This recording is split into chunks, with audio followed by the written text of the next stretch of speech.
Hello, friends, and welcome to the Exams Made Simple. And we are back again with the Hindu Complete Newspaper Analysis for 30th March 2023.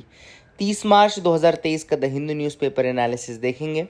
शुरू करेंगे सबसे पहले आज के सवालों के साथ जिनके जवाब आपको देने हैं। पहला सवाल आप देख पा रहे हैं, which of the following ecological pyramids is और are upright in a pond ecosystem. एक पॉन्ड इकोसिस्टम में कौन कौन सी चीज़ें इसमें से अपराइट रहती हैं? First is pyramid of number, second is pyramid of biomass, third is pyramid of energy. It's a very good question. Options आपके सामने हैं। आई होप आप लोग इसको अटेम्प्ट ज़रूर करेंगे। Let me tell you the answer for this now. The correct answer for this is 1 and 3। अगर आप पिरामिड ऑफ बायोमास को देखें पॉन्ड इकोसिस्टम में तो वो इन्वर्टेड रहता है, क्योंकि नीचे फाइटोप्लैंक्टन्स का जो बायोमास है वो कम रहता है और ऊपर जो फिशेज हैं, जो टॉप प्रेडेटर्स हैं, उनका बायोमास ज़्यादा रहता है। इस कारण से ये इन्वर्टेड आता है ना। और late me show you also, अगर आप चाहें तो मैं आपको दिखा भी सकता हूँ इसके बारे में। कुछ इस तरीके से अगर आप बायोमास का देखेंगे तो आपका थर्ड वाला जो है ना वो इन्वर्टेड रहेगा। बाकी आपके दोनों जो है, पहला और दूसरा, जो पिरामिड ऑफ नंबर है एंड पिरामिड ऑफ एनर्जी है, वो तो एनर्जी तो हमेशा अपराइट रहता है, लेकिन पॉन्ड इकोसिस्टम में इन्वर्टेड रहता है आपका pyramid of biomass. I hope you got clarity regarding that as well. Question number 2 is lichen is a pioneer species. What do you understand by the statement? And pioneer species क्या होती हैं? बस simple, अगर आपको pioneer species के बारे में पता है तो आप इसका आंसर कर लेंगे। The correct answer is C, definitely. It is generally one of the first species to colonise in ecosystem. जो प्राइमरी सक्सेशन होता है उसमें जो पहली स्पीशीज आती है उसको हम पाइनियर स्पीशीज बोलते हैं, जो लास्ट स्पीशीज आती है उसको हम क्लाइमैक्स बोलते हैं ना, जब इक्विलिब्रियम अटेन हो जाता है। तो दैट इज द रीजन। अगला सवाल आप देख सकते हैं, which of the following statements are correct regarding these. पहला स्टेटमेंट कह रहा है ecosystem is formed by the interaction of both biotic and abiotic factors. दूसरा स्टेटमेंट कह रहा है ecosystem is larger than the biome and contains many biomes. तो आपको बताना है कौन से स्टेटमेंट्स करेक्ट है, one only, two only, both या none. The correct answer for this is one only, यानी कि पहला स्टेटमेंट सही है, दूसरा गलत है, क्योंकि ऑब्वियसली बात है बायोम ज़्यादा बड़ी यूनिट है ना, ये तो हम सभी जानते हैं। लेट मी शो ऑल्सो कि यहाँ पे आप देख सकते हैं सबसे छोटी है इंडिविजुअल के बाद पॉपुलेशन के बाद कम्युनिटी। देखो, इंडिविजुअल एक सिंगल स्पीशीज़ है, पॉपुलेशन एक स्पीशीज़ के बहुत सारे लोग जब एक साथ हो जाए तो पॉपुलेशन, फिर कम्युनिटी में अलग अलग पॉपुलेशंस आ जाती हैं, फिर इकोसिस्टम में सब बायोटिक फैक्टर आ गया, फिर बायोम में बहुत सारे इकोसिस्टम्स आ गए एंड बायोस्फीयर में फिर बहुत सारे बायोम्स आ गए। ठीक है ना। तो ये आपका पूरा सिस्टम है जो कि चलता है। I hope you will remember this as well. आगे मूव करते हैं, देखते हैं और क्या इंपॉर्टेंट न्यूज़ आर्टिकल्स हैं जिनके बारे में हमको डिस्कस करना है। पहली न्यूज़ तो सिंपल दो टाइगर रिजर्व्स के बारे में था, उनकी लोकेशन के बारे में है। पहला है मुकुंद्र हिल टाइगर रिजर्व। अगर आपसे कभी पूछा जाए कि मुकुंद्र हिल टाइगर रिजर्व कौन से स्टेट में है तो राजस्थान में। And same Ramgarh Vishdhari tiger reserve कहाँ पर है तो वो आपका राजस्थान में। तो दोनों ही राजस्थान के हैं, मुकुंद्र हिल टाइगर रिजर्व और Ramgarh Vishdhari tiger reserve in Rajasthan. ये एक्चुअली पीआईबी में कल लोकेशन वाइज क्वेश्चन था, इसलिए मैंने आपको बता दिया। दूसरा जो टॉपिक है वो है national institute of urban affairs. याद रखिएगा, NIUA, national institute of urban affairs, एक सेंट्रल ऑटोनॉमस बॉडी है ये। किसके अंदर आती है तो ministry of housing and urban affairs के अंदर आती है, महुआ के अंदर आती है national institute of urban affairs. And it is organising an urban climate film festival. याद रखिएगा, सिटीज प्रोग्राम के अंतर्गत ये अर्बन क्लाइमेट फिल्म फेस्टिवल एक स्टार्ट कर रहा है। And this festival will aim to create a wider awareness of the impact of climate change on the life of cities. मतलब क्लाइमेट चेंज का क्या इम्पैक्ट सिटीज की लाइफ में पड़ेगा, एंड पब्लिक को डायलॉग में इंक्लूड करना चाहता है ये बेसिकली इस फिल्म फेस्टिवल के माध्यम से, ताकि सस्टेनेबल अर्बन डेवलपमेंट में लोगों को इंक्लूड किया जा सके और एक सस्टेनेबल अर्बन डेवलपमेंट प्रमोट किया जा सके। याद रखिएगा, national institute of urban affairs एक सेंट्रल ऑटोनॉमस बॉडी है ministry of housing and urban affairs के अंतर्गत, और urban climate film festival start कर रहा है under cities programme, CITIIS, cities programme. तो याद रखिएगा, एंड ये festival basically wider awareness promote करेगा सस्टेनेबल अर्बन डेवलपमेंट के प्रति। जो अगली न्यूज़ है वो है ऑपरेशन इंटरफ्लेक्स के regarding. What is operation Interflex? तो लगभग एक साल पहले जून 27, 2022 में ऑपरेशन इंटरफ्लेक्स शुरू किया गया था। इसके अंतर्गत यूनाइटेड किंगडम है एंड दूसरी कंट्रीज हैं जहां पे other countries training nearly 2000 Ukraine military recruits for 5 weeks.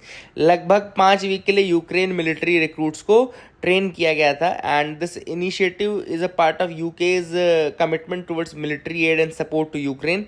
तो ऑपरेशन इंटरफ्लेक्स अगर आपसे कोई पूछो तो याद रखिएगा, यूके का बेसिकली प्रोग्राम था जिसमें यूक्रेन की मिलिट्री के जो नए रंगरूट या रिक्रूट है उनको ट्रेनिंग दी जाती है। ठीक है ना। इसके अलावा इसमें कोलैबोरेशन किया था कनाडा ने, न्यूजीलैंड ने, ऑस्ट्रेलिया ने, Norway, Denmark, Finland, Sweden, Lithuania and Netherlands ने, ठीक है ना। तो ये भी आप याद रख सकते हैं। अगला टॉपिक है डे लाइट सेविंग टाइम। तो daylight saving time simple सी प्रैक्टिस है of setting the clock forward 1 hour from the standard time during the summer and back again in autumn. तो क्या होता है, देखो सिंपल सी बात है, जैसे मान लो कि अभी गर्मी का सीजन चल रहा है, गर्मी का सीजन में सूर्य पहले उदय हो जाता है, ठीक है ना। नॉर्दर्न हेमिस्फीयर में जैसे मान लो सूर्य पहले उदय हो जाता है, तो अब मान लो क्या होता है कि पहले उजाला जो 6 बजे होता था अब वो 5 बजे से होने लगेगा, ठीक है ना। फॉरेन कंट्रीज में तो और ज़्यादा रहता है। तो क्या रहता है कि वो लोग 1 घंटे टाइम को फॉरवर्ड कर देते हैं। टाइम को फॉरवर्ड करना, जैसे मान लो अपनी घड़ी में, उनकी घड़ी में अगर मतलब अगर वैसे टाइम 6 है तो उनकी घड़ी में 7 दिखा रहा होगा, ठीक है ना। उनकी घड़ी में 7 दिखा रहा होगा, तो उससे क्या होता है वो अपने क्लॉक्स को फॉरवर्ड करके उस डे लाइट का इस्तेमाल करने लगते हैं। They try to utilise that कि ठीक है जितने टाइम पीरियड में सूर्य की रोशनी है उतने में हम मैक्सिमम सूर्य की रोशनी का इस्तेमाल कर लेंगे, ताकि हमको नेचुरली आर्टिफिशियल लाइट्स पे ना वो करना पड़े और नेचुरल लाइट में ही पूरा हम काम कर लें। तो ऑफिस टाइम भी इसी तरीके से उन लोग अपने कर लेते हैं, शिफ्ट कर लेते हैं, एंड ठंड में वापस पहले कर लेते हैं ताकि अंधेरे के टाइम में उनको काम ना करना पड़े और जब उजाला हो तभी से उनकी क्लॉक शुरू हो, ठीक है ना। तो all this things are very important for that, है ना। तो that is the thing which is important. अब यहाँ पे सिंपल बात है, जैसे मान लो आपकी घड़ी में 7 बज रहा है, तो आप सोचोगे कि यार चलो स्कूल जाना है, ये करना है, उठ जाते हैं, लेकिन एक्चुअली उस समय 6 बजे रहता है, तो आपको 1 घंटे एक्स्ट्रा मिलता है ना, तो ये आप यूटिलाइज कर रहे हो बेसिकली। तो this is how the day light saving works and ये इंपॉर्टेंट है। अच्छा, उसके कई लोग इसका क्रिटिक भी करते हैं। क्या क्रिटिक बोलते हैं कि इससे बॉडी क्लॉक जो है बहुत ज़्यादा हैम्पर हो जाती है। तो बेसिकली एक जो क्रिटिक इसका आया है वो आया है बॉडी क्लॉक के रिगार्डिंग, कि जो बॉडी क्लॉक है बहुत ज़्यादा इससे हैम्पर होती है, ठीक है ना। यूटिलाइजेशन तो है लेकिन बॉडी क्लॉक का भी तो नुकसान है। तो दीज थिंग्स आर देयर। अगला जो टॉपिक है वो है बहुत इंपॉर्टेंट, सियाया एक चीता था which was translocated from Namibia to the Kuno National Park in Madhya Pradesh. It gave birth to 4 cubs now. It has given birth to 4 cubs and they were spotted by the officials. And first time चीता birth हुई है यहाँ India में after it was declared extinct in 1952. Extinct घोषित कर दिया गया था, बट ये फर्स्ट टाइम है जब बर्थ हुआ है. 4 cubs जो हैं वो पैदा हुए हैं. चीता का जो साइंटिफिक नेम है आप सब जानते हैं, Acinonyx jubatus venaticus. Acinonyx jubatus venaticus. It's origin is from Sanskrit meaning the spotted one. Spotted one इसको बोलते हैं. And the cheetah is the fastest land animal of the world. चीता वर्ल्ड का फास्टेस्ट लैंड एनिमल है. And basically sub Saharan Africa से ये पूरा India तक एक्सटेंड करती थी पहले इसकी जो बेल्ट थी. And it is the only large carnivore that went extinct in India due to over hunting and habitat loss. तो इंडिया में इसके एक्सटिंक्ट होने का कारण था ओवर हंटिंग और हैबिटेट लॉस. एंड चीता जो लास्ट चीता था कोरिया डिस्ट्रिक्ट छत्तीसगढ़ में मरा था. And it was declared extinct इन 1952. तो अब उसको वापस से लाया जा रहा है, री इंट्रोडक्शन किया जा रहा है. एंड नामीबिया से लाया गया, 12 चीता लाए गए थे, है ना. तो that is the thing which is important. I hope you got clarity. I hope you will remember it as well. आगे मूव करते हैं, देखते हैं और क्या इंपॉर्टेंट न्यूज़ आर्टिकल्स हैं या एडिटोरियल हैं जो भी हम सब डिस्कस करेंगे यहाँ पे एक एक करके. तो लेट्स सी अहेड. यहाँ पे एडिटोरियल 1 जो है वो है India's DPI catching the next wave. DPI मतलब कि डिजिटल पब्लिक इंफ्रास्ट्रक्चर. ऑथर ने यहाँ पे बात की है इंडिया की डिजिटल पब्लिक इंफ्रास्ट्रक्चर की. आईएएस ऑफिसर हैं Srivatsa Krishna ji. And he has written this article. और उसमें उन्होंने कहा कि किस तरीके से government, regulator, private sector, volunteer, startups, अकेडमियाँ, इस सभी ने मिल करके इंडिया का जो डिजिटल इंफ्रास्ट्रक्चर उसको काफ़ी ज़्यादा आगे ले गया है. एंड सबसे पहला जो इसमें इनोवेशन में बात की गई ऑथर ने वो की है यहाँ पे आधार की बात उन्होंने की कि किस तरीके से आधार जो है वो लाइफलाइन बन चुका है. कितने सारे चीज़ें हैं, प्रोग्राम्स जो आधार से जुड़े हुए हैं. बैंक का डिटेल आप देख लो, आप सारी डिटेल्स जानते हो कि सारी कुछ आपके आधार से लिंक्ड है ना. पैन का लिंकेज है आधार से, इनकम टैक्स रिटर्न का इन्फॉर्मेशन आपके आधार से मिल जाएगा. एंड UIDAI जो बेसिकली जो बॉडी है it is racing ahead to incentivise Aadhaar usage to become richer and more meaningful. Obvious सी बात है, आधार का यूज़ जितना ज़्यादा होगा UIDAI का वॉल्ट उतना ज़्यादा भरा हुआ रहेगा. एंड GST नंबर से आपको जोड़ दिया, पैन नंबर से आपको जोड़ दिया, तो ऑब्वियस सी बात है एवरीथिंग इज बिल्डिंग अप. तो फर्स्ट एक जो इंपॉर्टेंट है, कोई चीज़ चेक करनी है, कोई डेटा लेना है, तो आधार वॉज वेरी इंपॉर्टेंट. और आजकल तो वो भी है कि मतलब कंसेंट के बाद आप किसी का भी डेटा ले सकते हैं, किसी भी बॉडी से ले सकते हैं. दूसरा यहाँ पे ऑथर ने बताया डिजी यात्रा और डिजी लॉकर को। तो यूनाइटेड स्टेट्स में एक प्रोग्राम चलता है, क्लियर प्रोग्राम चलता है, जो कि सिक्योरिटी या एयरपोर्ट आइडेंटिटी वेरिफिकेशन को और ज़्यादा फास्ट करने के लिए। क्लियर प्रोग्राम यूएसए में चलता है, यूनाइटेड स्टेट्स में चलता है क्लियर प्रोग्राम, जो कि आपके एक्सपीडाइटेड एयरपोर्ट सिक्योरिटी, मतलब कि एयरपोर्ट में आपके सिक्योरिटी चेक और जो वेरिफिकेशन है उसको फास्ट करने के लिए है। इंडिया में सेम इन कंट्रास्ट एक वेरिएंट है डिजी यात्रा, which is totally free of cost for the Indian travelers, and Digi Yatra is a biometric enabled seamless travel experience, best experience जो बोलते हैं, biometric enabled seamless travel, best experience है ना। and it is based upon facial recognition system, FRS और इस पे based है, and it is aimed at basically enabling the seamless travel and बहुत ज़्यादा जो वेरिफिकेशन की हैजल्स थे उसको दूर करने के लिए। तो डिजी यात्रा is a Indian version of that and a much better version of that. In fact आपने कई बार सुना होगा, एस जयशंकर जी ने बताया हुआ था कि हमारे इंडिया में जितने अच्छे से कोविड सर्टिफिकेट्स एंड ऑल सब ईजिली अवेलेबल थे ऑनलाइन, वहीं पे उनके जो सन हैं जो अमेरिका में थे, वहाँ पे उनको पेपर और प्रिंट आउट लेकर के चलना पड़ रहा था। तो that shows how much advanced in the digital space India is. And इसके अलावा अश्नीर ग्रोवर का एक वीडियो आपने देखा होगा कि जो फॉरेन में ट्रांसफर होता है, पैसा ट्रांसफर करना आपको, तो उसमें जो लगभग 20 से 30 डॉलर उसमें आपके कटते हैं ट्रांजैक्शन चार्जेस। बट अपने इंडिया में अभी भी देखो यूपीआई इज नियरली, मतलब लगभग फ्री ही है इंडिया में। यूपीआई ट्रांजैक्शंस के माध्यम से आप किसी को भी कभी भी पैसे भेज देते हो। तो all this things are very important for India and ये इंडिया के डेवलपमेंट को दिखाता है। इसके अलावा ऑथर ने यहाँ पे एक और चीज़ बताई, डिजिटल पब्लिक इंफ्रास्ट्रक्चर में एक बहुत इंपॉर्टेंट जो स्टेप था वो था डिजी लॉकर। ऑथर ने कहा डिजी लॉकर के यूज से आप देख सकते हैं कि कितने सारे डॉक्यूमेंट आपके बिल्कुल ऑनलाइन आपको मिल गए। पहले आपको फोटो कॉपी लेनी थी, लेके घूमना था, फिजिकल कॉपी लेके घूमना पड़ता था। अब आप अगर आपके पास डिजिटल लॉकर है, डिजी लॉकर है, तो you can use that for doing a lot of things. In fact DigiLocker के मदद से कर्नाटका पुलिस ने अपने रिक्रूटमेंट की प्रोसेस को 6 महीने कट कर दिया, मतलब शॉर्ट कर दिया।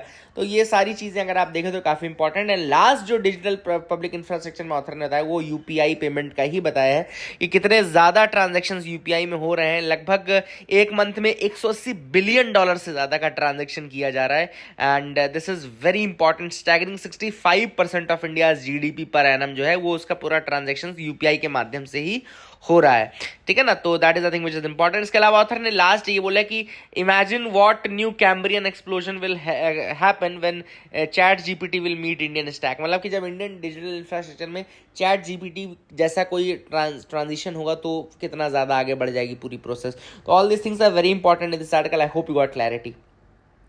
दूसरा आर्टिकल जो है ऑथर ने वहाँ पे राइट टू स्ट्राइक के ऊपर लिखा है कि क्या, जैसे इंडिया में आप सबको पता है कि इंडिया में there is no fundamental right to strike, कोई फंडामेंटल राइट टू स्ट्राइक नहीं है हमारे इंडिया में। हाँ, अपने ट्रेड यूनियंस की मदद से आप अपनी चीज़ें जो है सामने ज़रूर रख सकते हैं, but there is no fundamental right to strike.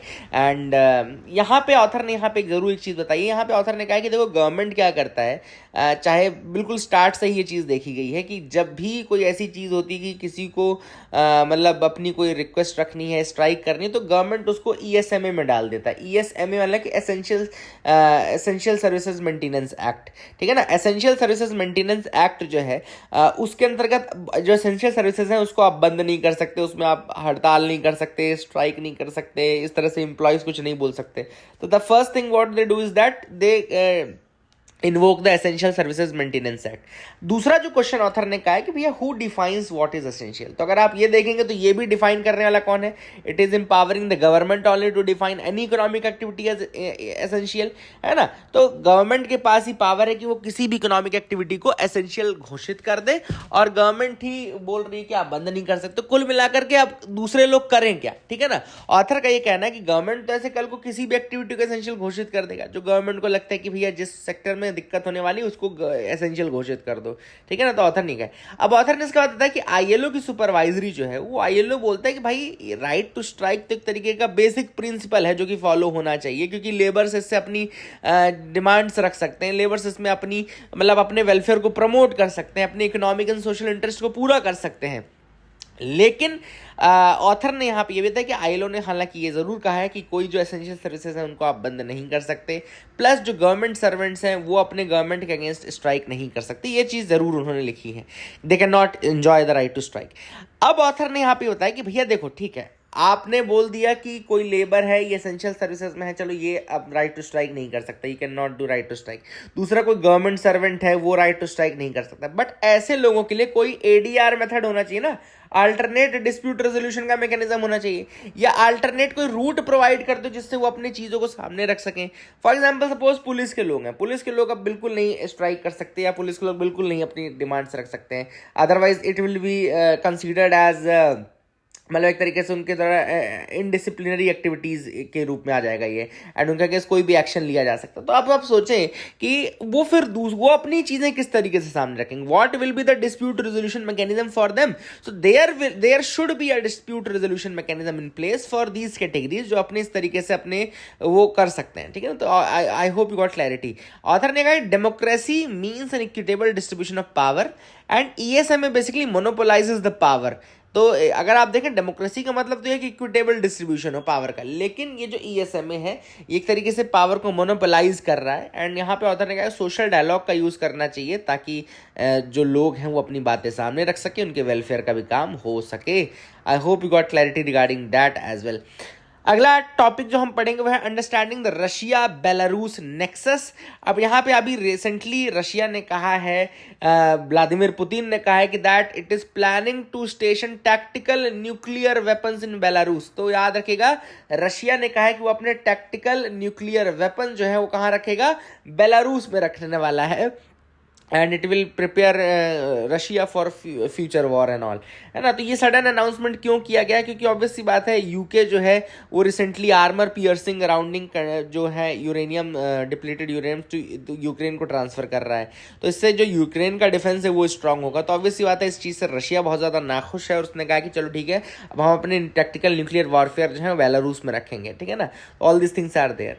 तो अब ये तो चीज़ ठीक है, लेकिन बेलारूस ही क्यों? तो बेलारूस इसलिए क्योंकि बेलारूस जो है वो फॉर्मर सोवियत स्टेट भी रहा है, प्लस अभी रिसेंटली जो बेलारूस में जो लीडरशिप है उनको last dictator of the Europe कहा जाता है, and he is very much similar to that of the Russian ideology, है ना। Belarus is also a member of CSTO यानी कि कलेक्टिव सिक्योरिटी ट्रीटी ऑर्गेनाइजेशन। याद रखिएगा कलेक्टिव सिक्योरिटी ट्रीटी ऑर्गेनाइजेशन जो है ये it was formed in 1992, and इसको बेसिकली इसको ये बना था। एंड याद रखिएगा CSTO एक इंटर गवर्नमेंटल मिलिट्री अलायंस है, इंटर गवर्नमेंटल मिलिट्री अलायंस है यूरेशिया का, जिसमें 6 पोस्ट सोवियत स्टेट्स हैं, 6 पोस्ट सोवियत स्टेट्स हैं, जिसमें आर्मेनिया आता है, बेलारूस आता है, कजाकिस्तान आता है, किर्गिस्तान आता है, रशिया आता है और तजिकिस्तान आता है, ठीक है ना। तो Armenia, Belarus, Kazakhstan, Kyrgyzstan, Tajikistan and Russia CSTO यानी कलेक्टिव सिक्योरिटी ट्रीटी ऑर्गेनाइजेशन का ये हिस्सा है। And Belarus basically subsidised oil और नेचुरल गैस भी इसको रशिया से मिलता है। एंड इसके जो लीडर है Alexander Lukashenko, he is Europe's last dictator, he is dubbed as Europe's last dictator. इसके अलावा बेलारूस जो है बहुत ज़्यादा जियोस्ट्रैटिक पोजीशन में है, स्ट्रेटेजिक पोजीशन में है, क्योंकि इसका बॉर्डर शेयर होता है 3 NATO मेंबर्स के साथ, जो कि लिथुआनिया, लातविया और पोलैंड है। 3 NATO मेंबर्स हो गए, लातविया, लिथुआनिया और Poland. And Belarus has been used as a forward base by Russia for power projection to give it a strategic depth, यानी कि ये स्ट्रेटेजिक डेप्थ प्रोवाइड करता है और पावर प्रोजेक्शन के लिए भी इंपॉर्टेंट है। ये है बेलारूस का मैप। अगर आप देखें तो बेलारूस का बॉर्डर रशिया से तो शेयर होता ही है, यूक्रेन से भी शेयर होता है, बहुत इंपॉर्टेंट। और ये 3 फिर आपके NATO मेंबर्स हैं, लातविया, लिथुआनिया और पोलैंड, लातविया, लिथुआनिया और Poland. Otherwise Minsk land locked, ये बेलारूस लैंड लॉक्ड है और किसी भी वाटर बॉडी को टच नहीं करता है। मिन्स्क इसकी कैपिटल है, जहाँ पे मिन्स्क अकॉर्ड हुआ था क्रीमिया से वॉर के बाद, है ना। तो ये भी आप याद रखिएगा। आर्मेनिया, अजरबैजान, क्रीमिया, ये आर्मेनिया और अजरबैजान के बीच में भी लड़ाई जो चल रही थी तो भी ये बेसिकली हुआ था, है ना। तो all this things are there. I hope you got clarity regarding that. आगे देखते हैं how to manage India solar photovoltaic waste problem. तो यहाँ पे इंडिया में एक बहुत बड़ी वेस्ट प्रॉब्लम है फोटोवोल्टेइक सेक्टर में, है ना। और यहाँ पे ग्लोबली इंडिया जो है वर्ल्ड का 4th highest solar photovoltaic deployment है इंडिया में। इंस्टॉल्ड सोलर कैपेसिटी लगभग 62 गीगावाट्स है, नवंबर 2022 का ये आंकड़ा है। एंड इस कारण से जो सोलर फोटोवोल्टिक वेस्ट है वो बहुत ज़्यादा मात्रा में निकलता है इंडिया में, बहुत ज़्यादा मात्रा में। And India solar photovoltaic installations are dominated by crystalline silicon, CSI technology से होता है। और एक जो टिपिकल फोटोवोल्टिक पैनल बनता है वो लगभग CSI मॉड्यूल उसमें 93% यूज़ होता है, कैडमियम टेलोराइड थिन फिल्म मॉड्यूल 7% का रहता है। अब CSI मॉड्यूल जो रहता है उसमें लगभग ग्लास शीट रहती है, एल्यूमिनियम फ्रेम रहता है, इनकैप्सुलेंट रहता है, बैक शीट रहता है, कॉपर वायर रहता है, सिलिकॉन वेफर्स रहते हैं, सिल्वर रहता है, टिन रहता है, लेड रहते हैं, ये सारी चीज़ें यूज़ होती हैं for making a crystalline silicon module, ठीक है ना। और जो थिन फिल्म मॉड्यूल है, इसके अलावा थिन फिल्म मॉड्यूल जो थी कैडमियम टेल्यूराइड की, उसमें आपका ग्लास रहता है, इनकैप्सुलेंट रहता है, कंपाउंड सेमीकंडक्टर्स रहते हैं। अब यहाँ पे अगर हम देखें तो क्या ये वेस्ट रिकवर या रिसाइकल होता है, तो yes, a majority part of this waste can be recycled, मतलब लगभग 50% of the total material can be recycled.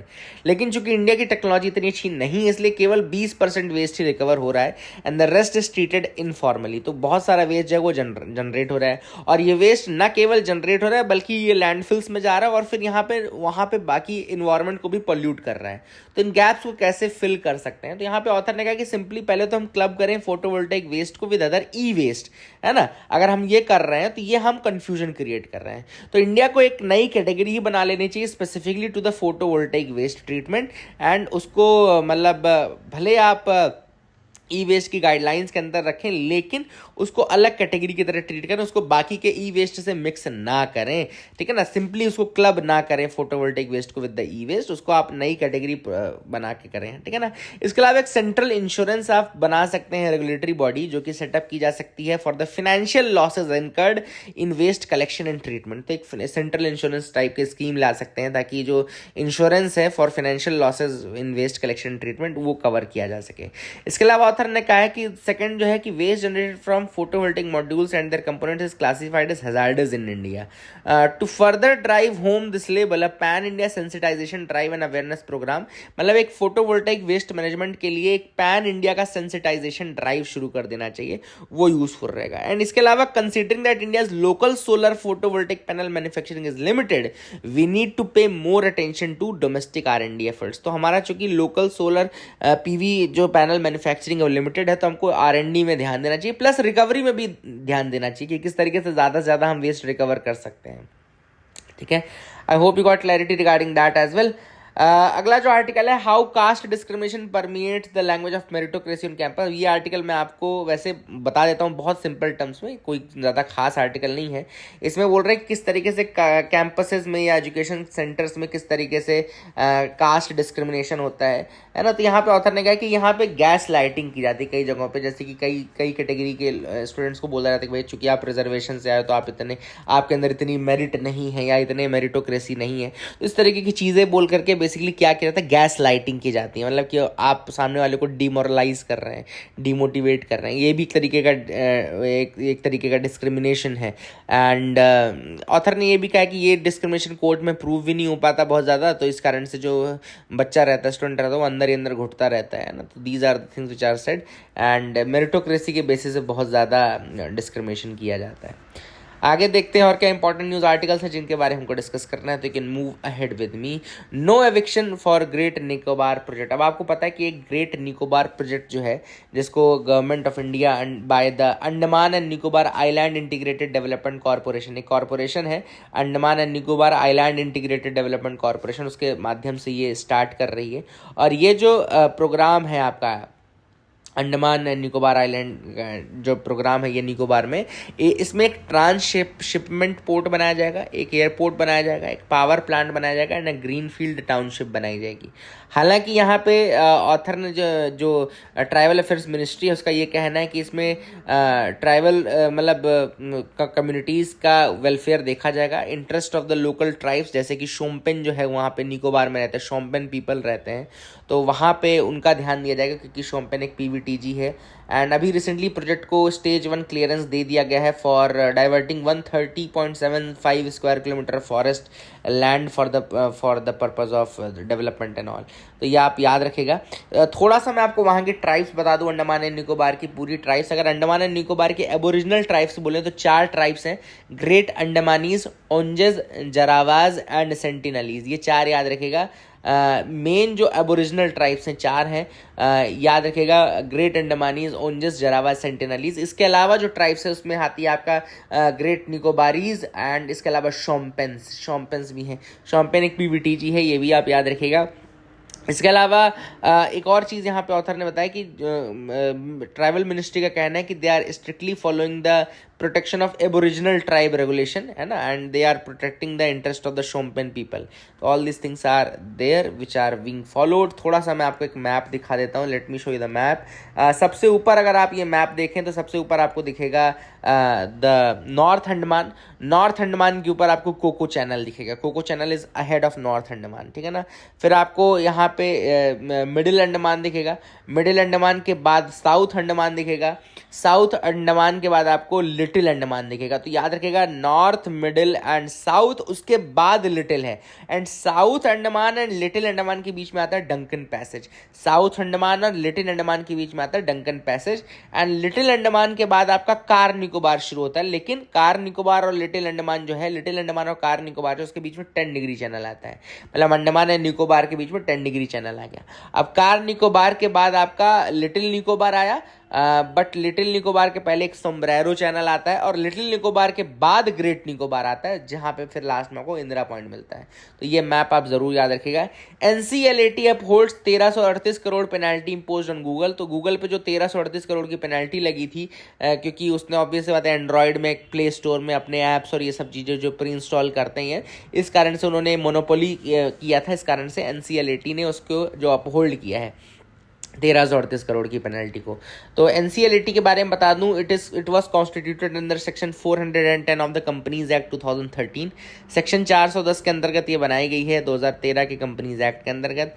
And it hears the appeal against the orders of NCLT, यानी नेशनल कंपनी लॉ ट्रिब्यूनल की appeal सुनता है ये। It is also the appellate tribunal for hearing appeals against order passed by insolvency and bankruptcy code, and it is also the appellate body to hear orders passed by competition commission of India, ठीक है ना। तो that is a thing which is important. I hope you got clarity regarding that as well. आगे move करते हैं, यहाँ पे देखते हैं और क्या इंपॉर्टेंट न्यूज आर्टिकल्स हैं। Saudi Arabia agrees to join SCO as a dialogue partner. तो सऊदी अरेबिया ने कहा है कि we will join SCO as a dialogue partner, ठीक है ना, याद रखेगा।